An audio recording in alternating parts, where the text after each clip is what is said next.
Shalom, bertemu kembali dalam Efrata Devotion pada hari ini. Amsal 19 ayat 8. Siapa memperoleh akal budi mengasihi dirinya. Siapa berpegang pada pengertian mendapat kebahagiaan. Mengasihi diri atau self-love bukan berarti jangan memperdulikan orang lain. Memang self-love dalam pengertian yang keliru akan membuat kita jadi egois dan mementingkan diri sendiri saja. Amsal berkata siapa yang memperoleh akal budi mengasihi dirinya.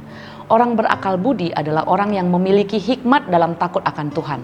Orang yang berpengertian adalah orang yang mengenal Tuhan yang Maha Kudus. Seperti kata Amsal 9 ayat 10, permulaan hikmat adalah takut akan Tuhan dan mengenal yang Maha Kudus adalah pengertian. Orang yang memperoleh akal budi mengasihi diri karena memahami bahwa ia adalah ciptaan Allah yang unik dan berharga. Ia akan memperlakukan dirinya dengan kasih sayang, kebaikan, dan penghargaan. Ia tidak sembarangan memperlakukan dirinya karena ia mengerti bahwa dirinya dikasihi dan dihargai Allah. Ia tidak membanding-bandingkan diri dengan orang lain. Ia mengerti bahwa keberhargaannya bukan karena apa yang dia punya, bukan karena ada Ferrari atau rumah mewah, bukan karena ia putih tinggi langsing, namun ia menerima dirinya apa adanya dengan kelebihan dan kekurangannya seperti Tuhan mengasihi dan menghargainya. Ia juga adalah orang yang menjaga kesehatan hati dan pikirannya.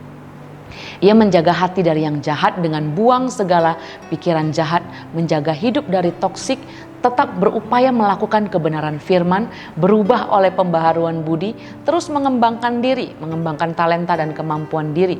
Memang Tuhan menerima kita apa adanya, tapi bukan membiarkan kita seadanya. Maka ia akan menjadi orang yang belajar dan terus mengembangkan diri dengan berbagai cara agar makin berkenan dan bisa bersinergi atau berkolaborasi dengan orang lain. Karena ia mengerti bahwa semua yang dipercayakan kepadanya bukan hanya untuk kepentingan dirinya sendiri, tapi harus dijaga dan dikelola untuk dia bisa jadi berkat bagi orang lain. Ia juga akan menjaga kesehatan tubuhnya. Jika engkau makan atau minum, jika engkau melakukan sesuatu yang lain, lakukanlah semua itu untuk kemuliaan Tuhan. Jadi jika dia tidak akan makan sembarangan, tapi akan makan teratur dan sehat. Mandi akan teratur, jaga kebersihan tubuh, tidak tidur larut malam atau karena nonton atau main game. Bekerja dan belajar dan juga penuh dengan tanggung jawab. Ibadah dan melayani Tuhan juga terus untuk membangun iman. Maka orang yang berpengertian ini akan mendapatkan kebahagiaan, kata Amsal tadi. Karena ia mengerti siapa dirinya, apa yang dia butuhkan, sehingga ia tidak kemudian jadi sombong dengan apa yang dia punya dan dia raih. Tapi mempergunakan semua yang dia miliki dengan baik dan benar sesuai pengertian dari hikmat yang didapat dalam pengenalan akan Tuhan. Ia juga memperlakukan sesama dengan baik dan benar. Karena gak mungkin memperoleh kebahagiaan jika tidak baik dengan sesama.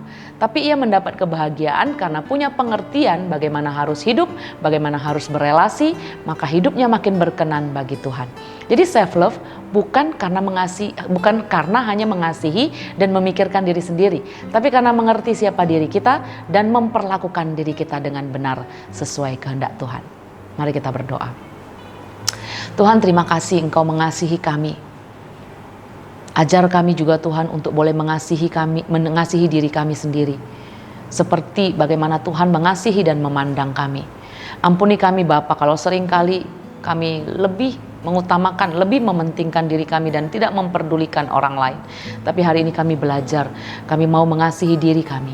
Karena kami tahu bahwa kami berharga di hadapan Tuhan, bahwa Tuhan sudah sediakan yang terbaik bagi kami, dan Tuhan sudah berkati kami untuk bisa jadi berkat bagi orang-orang di sekitar kami.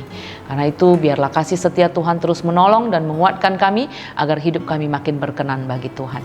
Terima kasih Bapa, terpujilah namamu, dalam nama Yesus kami berdoa. Amin.